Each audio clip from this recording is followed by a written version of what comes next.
ஒன்று ஏவல், அடுத்தது விலக்கல். குர்ஆனில் எந்த விதமான ஆயத்துக்களை எடுத்தாலும் அதில் ஒன்று ஏவல் இருக்குது அல்லது விலக்கல் இருக்குது. படிப்பினைகளை அல்லாஹ் குர்ஆனிலே குறிப்பிடுகிறான், அதற்குள்ளேயும் ஏவல் விலக்கலை நமக்கு பார்க்க முடியும். சம்பவங்களை அல்லாஹ் சொல்லுகிறான், அதற்குள்ளேயும் ஏவல் விலக்கலை பார்க்க முடியும். இந்த ஏவல்களை எடுத்து நடந்து இம்மையிலும் மறுமையிலும் வெற்றி பெற்று நாளை சோனபதிகளை தனதாக ஆக்கிக் கொள்ளுமாறும், விலக்கல்களை விட்டும் தவிர்ந்து நடந்து இம்மையிலும் மறுமையிலும் கேவலம் அடைந்து நாளை நரகத்துக்கு பலியாகாமல் இருக்குமாறு முதலில் எனக்கும் பிறகு உங்களுக்கும் தக்வாவை கொண்டு வசியத் உபதேசம் செய்து கொள்கின்றேன். மனிதனுடைய வாழ்க்கையில் இன்றி அமையாதது தான் தண்ணீர் என்பது.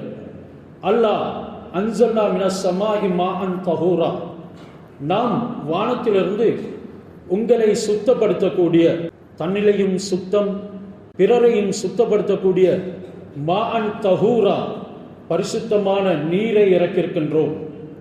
இந்த தண்ணீர் அல்லாஹ் எனக்கும் உங்களுக்கும் தந்த அருட்கொடை. நீர் இல்லாமல் மனிதனுக்கு வாழ முடியாது. தண்ணீரிலிருந்து தான் அனைத்து வஸ்துகளையும் படைத்தோம் என்று கூறக்கூடிய ரப்பு சுப்ஹானஹு வ தஆலா அந்த நீரை கண்ணிய செலுத்துமாறும் குறிப்பிடுகின்றார்.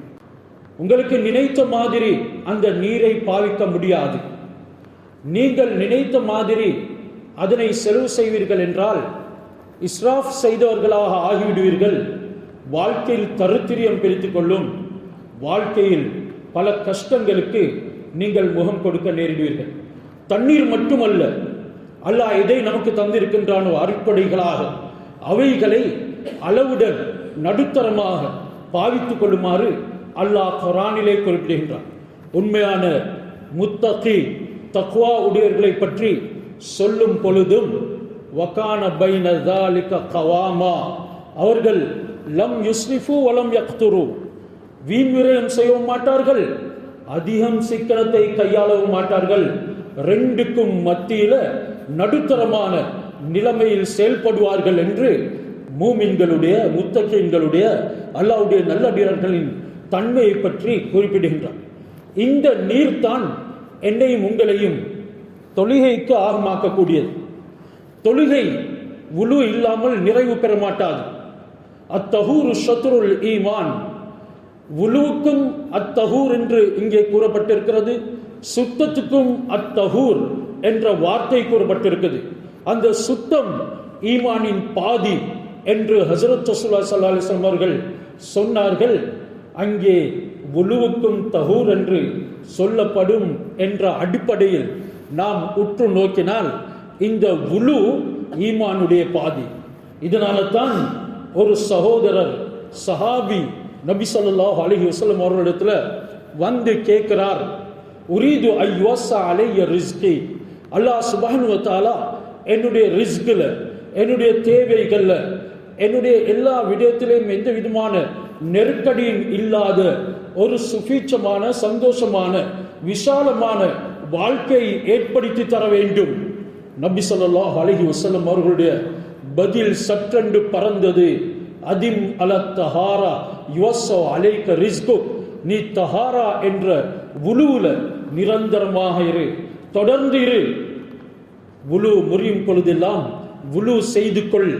வுலு செய்யக்கூடிய நேரத்திலையும் நாங்கள் சில சந்தர்ப்பங்கள்ல ஒரு துவா ஓதுவது வழக்கம்.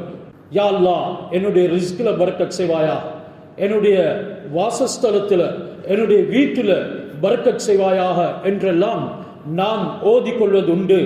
அல்லாஹ் சுப்ஹானஹு வ தஆலாவுடைய தூதர் ஸல்லல்லாஹு அலைஹி வஸல்லம் அவர்களும் சொன்னார்கள், நீ வுலு செய்யும் பொழுது நீரை மிகவும் முறையாக பாவித்துக் கொள்ள வேண்டும். அந்த ரிஸ்கில் நெருக்கடி உண்டாகுவதற்கு அந்நீரை விரயம் செய்வதனால் உனக்கு துன்பங்கள்ல முகம் கொடுக்க நேரிடும் என்று சொன்னார். இன்றைக்கு நாங்கள் டப்பை திறந்து தண்ணீரை தாராளமாக அனுப்புகிறோம். அது பள்ளியில் இருக்கட்டும், வீட்டில் இருக்கட்டும். வீட்டில் கூட சிங்க்ல டப்பை திறந்து கொண்டு இவர் பிரஷ் பண்ணி கொண்டு இருப்பாரு, நிறைய தண்ணியை வீணாக்கி விடுவார். இதனால தான் இஸ்லாத்துல குளிக்கும் விதம் கூட சொல்லி தரப்பட்டிருக்குது. இன்று எங்களுக்கு நினைத்தால் ஷவர்ல போய் தண்ணீரை பிடிச்சு விடுகின்றோம். எங்களுக்கு நினைத்தால் கடல்ல ஆற்றுல முங்கி குளிக்கின்றோம், கிணத்துல இருந்து நீர் வாளியை அள்ளி தலையில ஊத்துகின்றோம். இதெல்லாம் இஸ்லாமிய முறை அல்ல. அப்படி நீங்கள் முறை தவறி குளிப்பதாக இருந்தாலும் உங்களுடைய நீயத்தை கொண்டு குளிப்பு செல்லுபடி ஆகும், அதுல பிரச்சனை கிடையாது. என்றாலும் கூட நீங்க குளிக்கக்கூடிய விதிமுறை ஷரியத்துடைய விதிமுறை இல்லை என்கிறதனை விளங்கிக் கொள்ள வேண்டும். ஷரியத்துடைய விதிமுறை எங்களுக்கு ஹஸரத் ரசூலுல்லாஹ் சொல்லி தந்திருக்கின்றார்கள். ஐம்மாக்கள் கிதாபுகளிலே கிதாபுல் வுலுவுடைய பாடத்திலே கிதாபுல் குஸ்ல் என்பதனையும் புகுத்திருக்கின்றார்கள். குளிப்பினுடைய பாடம், குளிப்பதற்கு முன்னால வுலு செய்து கொள்ள வேண்டும். உங்களுடைய தலைகளுக்கு நீரை ஊற்றி, அதாவது கையினால் தான் நீரை ஊற்ற வேண்டும்.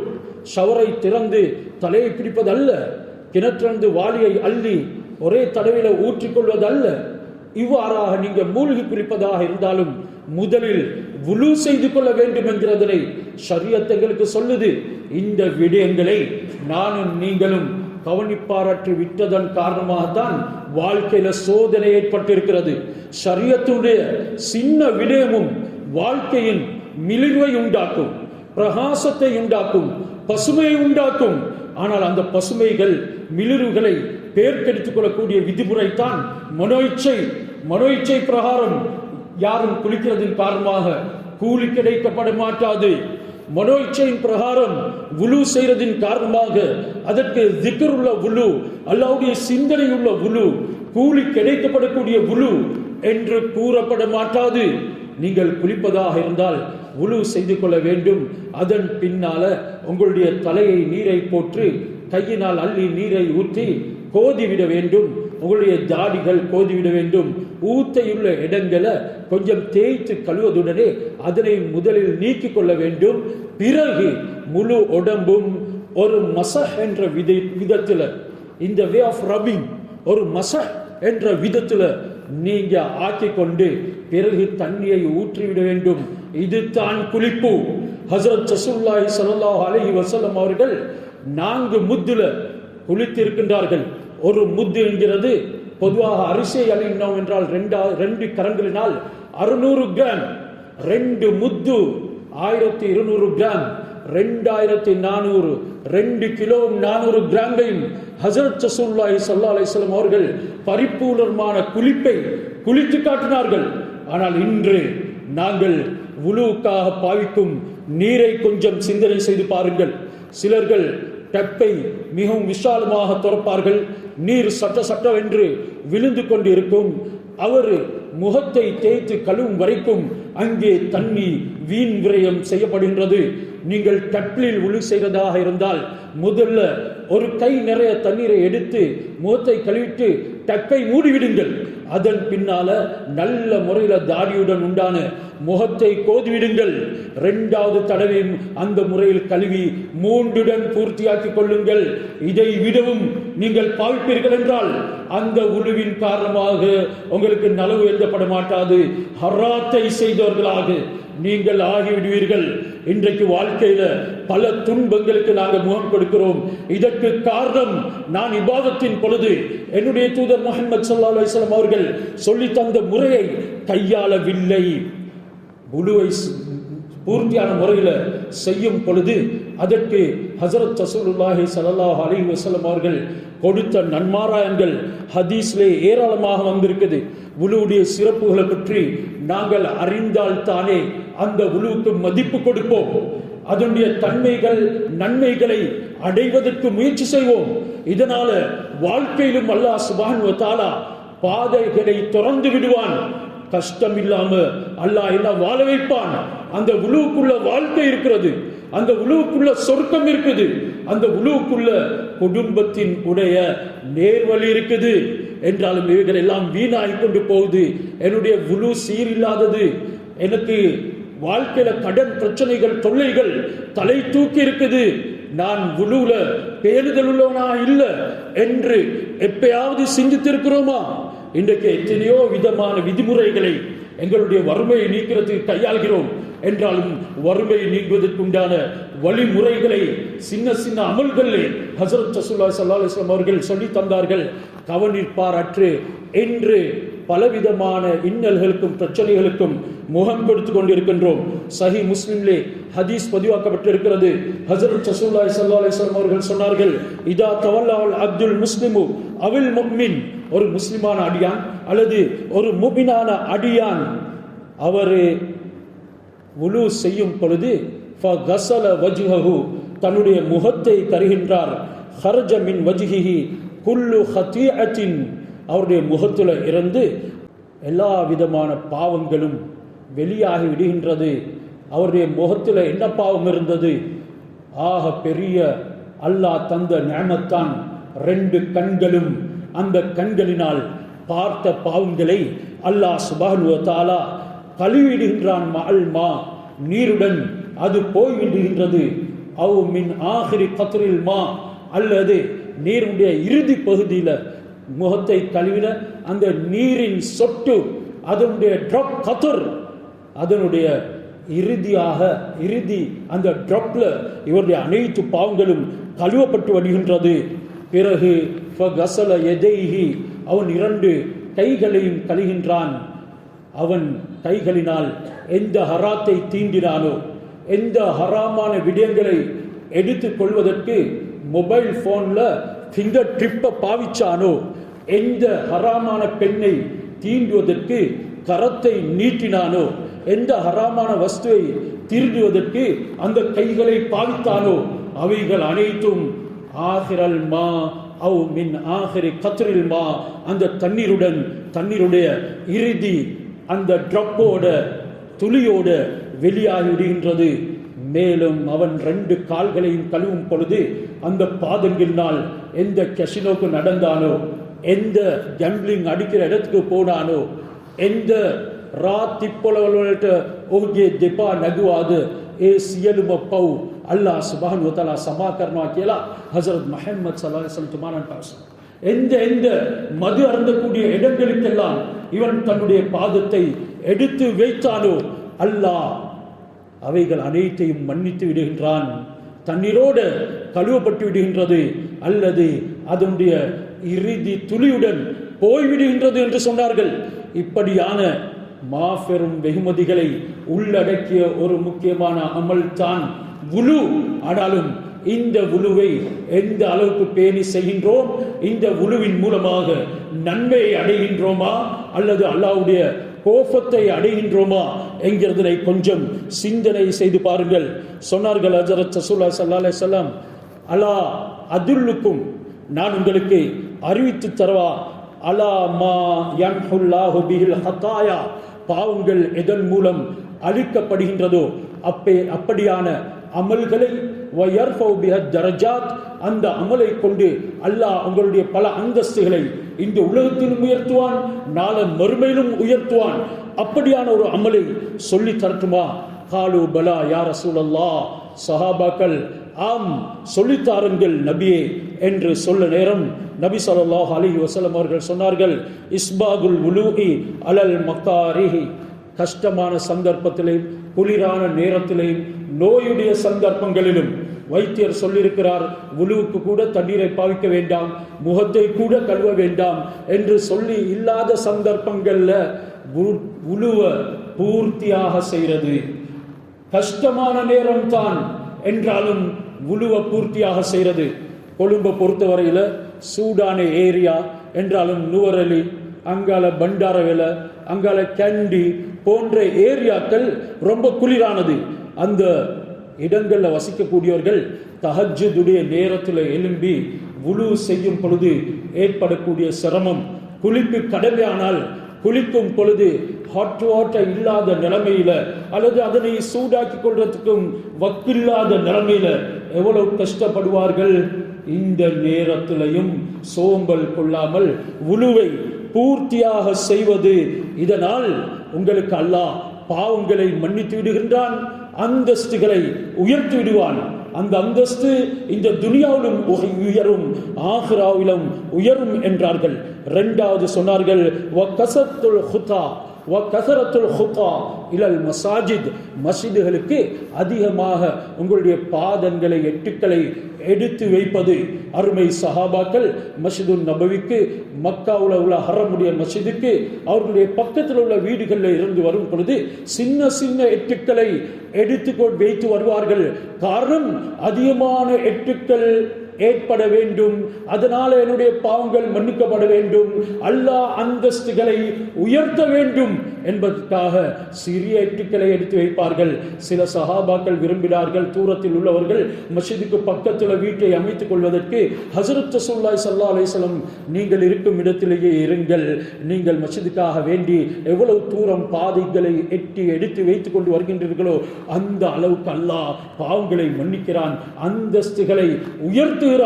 இதனால ஏன் அல்லாஹ் சுப்ஹானஹு வ தஆலாவுடைய வெகுமதிகளை நீங்கள் பெற்றுக்கொள்ள முடியாது என்று கேட்டார்கள். மூன்றாவது, வந்திலாரு ஸலாத்தி பாத ஸலா, ஒரு தொழுகைக்கு பின்னால இன்னும் ஒரு தொழுகை எதிர்பார்த்து இருக்கிறது. ஒரு தொழுகை தொழுதைங்க, மற்ற தொழுகையை எதிர்பார்த்து இருக்கிறீங்க. அப்படி என்றால் பலர் இதற்கு பலவிதமான விளக்கங்கள் சொல்வார்கள். ஜும்மாக்கு வந்த நீங்க அசர் வரைக்கும் இன்னைக்கு உட்கார்ந்து இருக்க வேண்டும் என்று ஹஸரத் ரசூலுல்லாஹி ஸல்லல்லாஹு அலைஹி வஸல்லம் அவர்கள் சொல்லல. உங்களுக்கும் சோழிகள் இருக்குது. ஃபந்தஷிரு ஃபில் அர்ல் வப்தகு மின் ஃபضலில்லாஹ், ஜும்மாவுக்கு பின்னால பூமியில பறந்து விருந்து சென்று உங்களுடைய ஜீவனோபாயத்தை தேடிக்கொள்ளுங்கள் என்று சொல்லப்பட்டிருக்குது என்றாலும் இமாம் கஸாலி ரஹ்மத்துல்லாஹி அலைஹி இஹ்யா உலூமித்தீன்ல இதற்கு விளக்கம் சொல்லும் பொழுது, நீங்க ஜும்மாவுடைய தொழுகைக்கு முன்ன பின்னால அதிகமான திக்ரு, ஸலவாத்துகள், திலாவத்துகள்ல ஈடுபடுங்க. இதுதான் அல்லாஹ்வுடைய அருட்கொடையை தேடுவது என்று சொல்கிறார்கள் அதிகமான உலமாக்கள், ஐமாக்கள். நீங்கள் உங்களுடைய தொழில்களை செய்து அல்லாஹ்வுடைய அருட்கொடைகளை, ரிஸ்கை பூமியிலிருந்து தேடிக்கொள்ளுங்கள் என்று சொல்லப்படுது. இதனால ஜும்மாக்கு பின்னால் அசர் வரைக்கும் எதிர்பார்த்திருப்பது என்கிறது என்ன கருத்து? அடுத்து அசருடைய நேரம் நான் தொழ வேண்டியிருக்குது, அதற்கு நேரம் காலத்துடன் மஸ்ஜிதுக்கு போக வேண்டும். அசானுக்கு முன்னால நான் வுலுவை பூர்த்தியாக செய்துவிட்டு உட்கார்ந்து எதிர்பார்த்திருக்க வேண்டும். இந்த மூன்று விடயத்தையும் யார் செய்கிறார்களோ ஃபதாலிக்குமுர் ரிபாத், ஃபதாலிக்குமுர் ரிபாத், இதுதான் உங்களுடைய பெரும் பாதுகாவல். ரிபாத் என்று ஹஸரத் ரசூலுல்லாஹ் சொன்னார்கள். உண்மையான ரிபாத் என்கிறது, பகைவர்கள் எங்களுடைய ஊரை, நாட்டை தாக்கும் பொழுது ஊரின் உடைய எல்லையில இருந்து பகைவர்களுக்குள்ள நம்முடைய ஊரின் போர்டர்ல இருந்து அவர்கள் உள்ளே வராமல் பாதுகாக்கிறது. இதற்கு மாபெரும் கூலிகளை அல்லாஹ் வைத்திருக்கின்றான். இதற்குத்தான் ரிபாத் என்று சொல்றது. என்றாலும் நபி ஸல்லல்லாஹு அலைஹி வஸல்லம் அவர்கள் அமலுடைய ரிபாத்தை சொன்னார்கள். ஆக பெரிய பாதுகாவலாக உங்களுக்கு இந்த விடயங்கள் வழங்கப்பட்டிருக்குது. இதுல எந்த அளவுக்கு பேணுதல் உள்ளவர்களாக இருக்கிறீர்கள்? இந்த சொல்லப்பட்ட அனைத்து ஹதீஸ்களும் முஸ்லிம் ஷரீஃப்ல ஹஸரத் அபூ ஹுரைரா ரலியல்லாஹு தஆலா அன்ஹு அவர்களை தொட்டும் ரிவாயத் செய்யப்பட்டது. ஒரு தடவை நபி ஸல்லல்லாஹு அலைஹி வஸல்லம் இந்தல் ஃபஜ்ர், ஃபஜ்ருடைய நேரத்தில் ஹஸரத் பிலால் ரலியல்லாஹு தஆலா அன்ஹு அவர்கள் கேட்கிறார்கள், யா பிலால் ஹத்திஸ்னி பி அர்ஜா அம்ரின் அமல்துஹு ஃபில் இஸ்லாம். பிலால், இஸ்லாத்தில் மிகவும் கூலியை எதிர்பார்க்கப்படக்கூடிய ஒரு அமல் நீங்க செஞ்சிருக்கிறீங்க, செஞ்சு கொண்டு இருக்கிறீங்க. பிலால், அது என்ன அமல் என்கிறதை எனக்கு சொல்லித்தாருங்கள்.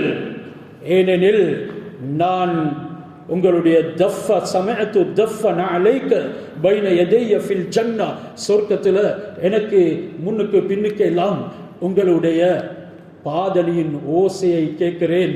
பிலால், துனியாவில் நீங்க எனக்கு பின்னால வாரத போல சொர்க்கத்திலையும் எனக்கு பக்கத்துல பின்னால வந்து கொண்டிருக்கிறீங்க.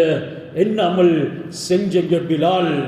சொல்கிறார், யா ரசூலல்லாஹ், உங்களுக்கு நான் அறிவிக்கிறதுக்கு உண்டான அவ்வளவு எதிர்பார்ப்போட சொல்ல வேண்டிய ஒரு அமல் என்னிடத்தில் இருக்கும் என்றால், அது எந்த நேரம், இரவுல பகல்ல எனக்கு வுலு மிரிந்தாலும் கூட நான் உடனே வுலு செய்து கொள்கிறேன். அத்துடனே அல்லாஹ் எனக்கு எந்த அளவு தௌஃபீக் செஞ்சானோ அந்த அளவு அந்த உலுவுக்குண்டான காணிக்கையை தொழுகின்றேன். அதாவது 2 ரக்காத் அல்ல, அதை விட கூடுதலாகவும் தொழுகிறேன் என்று ஹதீஸ்லே வந்திருக்கின்றது. ஹஸரத் ரசூலுல்லாஹி ஸல்லல்லாஹு அலைஹி வஸல்லம் சுவர்க்கத்துக்கு நுழைவிக்கப்படக்கூடிய அமலாக இதனை சொல்லி கொடுத்தார்கள் என்றால், தானும் ஆசையுடன் கேட்டார்கள் என்றால், சகோதரர்களே, இது எந்த அளவுக்கு ஒரு முக்கியமான அமல் என்கிறத சிந்தனை செய்து பாருங்க. என்றாலும் இன்றைக்கு சிலருக்கு உழுவை பாதுகாக்கிறது கஷ்டம். ஒரு அரவருக்கு மேல அவர்களுக்கு உழுவுடன் இருக்க இயலாது. காரணம் ஒன்று, அவர் டயபெட்டிக் உடையவராக இருப்பாரு, சீனி நோயாளியாக இருப்பாரு, அல்லது சலசொர்ரே அடிக்கடி காத்து போகக்கூடிய நிலைமை உண்டு. சலிசொர்ரே தொங்கு காற்று என்று சொல்வார்கள். ஒன்று இருக்குது சலிசொல் பவுல், தொங்கு நீர். எப்ப பார்த்தாலும் அவருக்கு ட்ரப் ட்ரப்பாக நீர் போய்கொண்டிருக்கும். அதிகமான வயதாளிகளுக்கு, சுகர் நோய் உள்ளவர்களுக்கு இது இருக்கத்தான் செய்கிறது. சிலருக்கு ஓரளவு கட்டுப்பாடுடன் இருக்கும், சிலருக்கு கட்டுப்பாடு இல்லாமல் இருக்கும். அவர்கள் அதற்குண்டான பேட்ஸும் ஆண்களும் வைக்கக்கூடியவர்கள் இருக்கத்தான் செய்கின்றார்கள். என்றாலும் இந்த நோய்கள் அவரை மஸ்ஜிதுக்கு வருவதை தடுக்க மாட்டாது. அவருடைய உழுவையும் பாதுகாக்க வேண்டும். இப்படியான நிலைமைகள்ல ஷரியத் அவர்களுக்கு சட்டங்களை சொல்லிக் கொடுத்திருக்குது. அந்த சட்டங்களை நான் இங்கே சொல்ல வர இல்லை. மாற்றமாக இந்த வுலூவோட சம்பந்தப்பட்ட விடயங்களையும், நாம் சுத்தமாக இருக்கக்கூடிய விடயங்களையும், எங்களுடைய அமல்களுக்கு அவைகளின் காரணமாக லீவு கொடுக்க கூடாது. எப்பவும் உழு முறிந்தால் உழு எடுத்துக்கொள்ள வேண்டும் என்ற விடயத்திலே என்ன சொல்லப்பட்டிருக்குது. இப்ப தங்கடமுடையவர்கள் இருக்கின்றார்கள், ஆண்களும் தான் பெண்களும் தான். அவர்களுக்கு காத்து போய்கொண்டே இருக்கும். சிலருக்கு வஸ்வாஸ் இருக்குது, சஜிதாவுக்கு போனால் அவருக்கு காத்து போன அந்த ஃபீலிங் உண்டாகி கொண்டே இருக்கும். ஃபிக்ஹுடைய சட்டம் சொல்லுது, அப்படி ஃபீலிங் உள்ளவர்கள் உழு இல்லாமல் தொழுதாலும் பிரச்சனை கிடையாது. ஏனெனில் நாளடைவில் அவர்களுக்கு அது விடுவிக்கப்பட்டு விடும். அதன் பின்னால் அவர்கள் பேணுதலை கையாள வேண்டும் என்ற அளவுக்கு அமலை வீணாக்க கூடாது என்கிறதுக்கு உண்டான ருஹ்சத்துகள், சில பிரிவிலேஜஸ், அனுமதிகள் அவர்களுக்கு கொடுக்கப்பட்டிருக்குது என்கிறதனையும் நாங்கள் மறந்துவிடக் கூடாது. அல்லாஹ் சுப்ஹானஹு வ தஆலா எங்களுக்கு மிகவும் லேசான ஒரு மார்க்கத்தை தந்திருக்கின்றான். நாங்க இந்த உழுவுல அப்படியான நோயுடைய சந்தர்ப்பத்திலையும் நீரை வீணாக்காத நிலைமையில பேணுவோம் என்றால் அல்லாஹ் அந்த நோயையும் நீக்குவதற்கு போதுமானவன். ஏனெனில் உழுவுல அல்லாஹ் அப்படியான ஷிஃபாவ, நோய் நிவாரணிய வைத்திருக்கின்றான். இதனால தான் ஹஸரத் ரசூலுல்லாஹி ஸல்லல்லாஹு அலைஹி வஸல்லம் அவர்கள் சொன்னார்கள், நீங்கள் இயன்ற அளவு வுலுவுல பேணுதல் உடையவர்களாக இருங்க, உங்களுடைய வாழ்க்கையில எல்லா நிலைமைகளையும் பரக்கத் செய்யப்படும் என்று சொன்னார்கள். மேலும் புகாரி முஸ்லிம்ல ஒரு ஹதீஸ் பதிவாக்கப்பட்டு இருக்குது. நாங்கள் இரவுல தூங்கும் பொழுது யாக்கிது ஷைத்தானு அலா காஃபியத்தி ராசி அஹதிக்கும் இதா ஹுவ நாம, உங்கள ஒருத்தர் தூங்கிவிட்டால் ஷைத்தான் அவருடைய தலையின் ஓரத்தில் 3 முடிச்சுகளை போடுகிறார். இது போடுறது நாங்கள் இன்றைய கொண்ட கட்டுற மாதிரி, சில பெக்ஸ் அடிக்கிற மாதிரி முடிச்சுகள் அல்ல. மாற்றமாக ஷைத்தான் தலையில, அதாவது எங்களுடைய மூளையில முடிச்சு போடுகிறான் என்று நபி ஸல்லல்லாஹு அலைஹி வஸல்லம் அவர்கள் சொன்னார்கள். இவைகள் இரவுல தூங்கக்கூடியவன் காலையில எழுந்து அல்லாஹ்வுடைய திக்ர செய்யலண்டா அந்த முடிச்சு அவனுக்குள்ள இருந்து கொண்டே இருக்கும். சலாசு உகதின், அந்த 3 முடிச்சுகள் போடக்கூடிய நேரத்தில் எலிர்புக்குள்ள உகதத்தின் அலைக்க லைலுன் தவீல் ஃபர்கத், ஷைத்தான் சொல்லுவான், உனக்கு இன்னும் விழிக்கிறதுக்கு நேரம் இருக்குது, தூங்கு தூங்கு. இன்றைக்கு அதிகமானவர்கள் இரவுல ஒன்றுக்கு போவதற்காக வேண்டி எழும்புவார்கள். பொதுவாக டயபெட்டிக் நோய் உள்ளவர்களுக்கு 12 மணிக்கு, 1 மணிக்கு, 2 மணிக்கு, 3 மணிக்கு, சிலவங்களுக்கு ஒரு நாளைக்கு 4-5 தடவை, இன்னும் சிலருக்கு 2 தடவை, சிலருக்கு 1 தடவையாவது ஒன்றுக்கு போறதுக்கு உண்டான விழிப்பு வரும். ஆனால் சில வாலிபர்கள் ரொம்ப ஆரோக்கியமாக இருப்பாங்க, 2 நாள் என்றாலும் தொடர்ந்து தூங்குவாங்க. ஆனால் சிலருக்கு அப்படி தூங்க முடியாது. அவர் தூங்க நினைத்தாலும் அவருடைய அந்த டயபெட்டிக் நோய் அவருடைய சிறுநீரை வெளியாக்குறதுக்காக வேண்டி அவரை எழுப்பாட்டும். இப்பொழுது எலும்பின நேரத்தில் நீங்க உலு செஞ்சுக்கோங்க என்கிறதனை நபி ஸல்லல்லாஹு அலைஹி வஸல்லம் அவர்கள் சொன்னார்கள். இப்படி எந்த நேரத்தில் நீங்க எலும்புறீங்களோ அந்த நேரம் அல்லாஹ்வுடைய திக்ர செய்வீங்க. அல்ஹம்துலில்லாஹில்லதி அஹ்யானா பாதமா அமாத்தனா வைலிஹின் நுஷூர் என்று சொல்லி துவாவை ஓதுவீங்க. அப்படி துவா ஓதக்கூடிய நேரத்தில் இன்ஹல்லத் உக்தத்துன் ஷைத்தான் போட்ட 3 முடிச்சுகள்ல 3 நட்கள்ல ஒன்று அவிழ்ந்து விடும் என்று சொன்னார். 2வது போய் உலு செய்றீங்க. இன்ஹல்லத் உக்தத்துன் 2வது முடிச்சும் அவிழ்ந்து விடும். பிறகு அவர் தொழுகிறார், தஹஜ்ஜுதை தொழுகிறார் அல்லது சுபஹை தொழுகிறார், 3 முடிச்சும் அவிழ்க்கப்பட்டு விடும். இப்பொழுது அஷ்பஹ நசீத்தன் தையிபன் நஃப்ஸ், உள்ளமும் ரொம்ப மனமானதாக உள்ளமும் ஆனந்தமாக இருக்கக்கூடிய நிலைமையில அந்த பகல் முழுக்க இவர் நஷீத்தாக ரொம்ப ஆக்டிவாக உற்சாகமாக இருப்பார் என்று நபி ஸல்லல்லாஹு அலைஹி வஸல்லம் அவர்கள் சொல்லிவிட்டு வைலா அஸ்பஹ ஹபீசன் நஃப்ஸி கஸ்லான், அவ்வாறு இல்லை என்றால் அவருடைய நஃப்ஸில் ரொம்பவும் கெட்டவராக இருப்பார், அவருடைய ஆத்மாவில் மிகவும் கெட்டவராக இருப்பார். அது பாவம் செய்வதற்கும் காரணமாக இருக்கும். ஏனெனில் ஷைத்தான் நல்ல விஷயங்களுக்கு போக முடியாம தலையில முடிச்சு போட்டு வைத்து இருக்கின்றான். இவர் கெட்ட நஃப்ஸுடன் கஸ்லான் ரொம்ப சோம்பேறியாக செயல்படுவார் என்று நபி ஸல்லல்லாஹு அலைஹி வஸல்லம் அவர்கள் சொன்னார்கள். எனவே எனக்கும் உங்களுக்கும் தரப்பட்டிருக்கக்கூடிய இந்த வுலு என்ற வெகுமதி அது ஈமான்ல ஒரு பாதி என்கிறதன மறந்துவிடக்கூடாது. இதனால தான் நபி ஸல்லல்லாஹு அலைஹி வஸல்லம் அவர்கள் அந்த ஹதீஸை தொடர்ந்து சொல்லும் பொழுது அத்தஹூரு ஷத்ருல் ஈமான், சுத்தம் அதுவும் வுலு என்ற கருத்து இங்கே கொடுக்கப்பட்டிருக்குது. இது ஈமானின் பாதி. யாரு உலுவுடன் இருப்பாரோ அவர் தன்னுடைய உலுவை பாதுகாத்துக் கொள்றதுக்கு முயற்சி செய்வாரு. இதனால ஹராமானதை பார்க்க மாட்டாரு.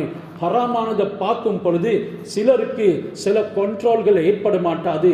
உலு முறியக்கூடிய ஒரு நிலைமை உண்டாகிவிடும். ஹராத்தை தொட மாட்டாரு. ஹராத்தை தொடுறதுனால உலு முறியும். அதாவது பெண் திரை இல்லாமல் தொடப்படுகிறாள், உலு முறியும். இப்படியான விடயங்கள் என்று கூட தன்னை பாதுகாத்துக் கொள்வாரு. இவ்வாறாக அதிகமாக உலுவுடன் இருக்கிறதுக்கு முயற்சி செய்யக்கூடிய மனிதன் ஈமானுடையவர். அவர் ஈமான்ல பாதி பகுதியை பூர்த்தியாக்கிக் கொள்கிறார்.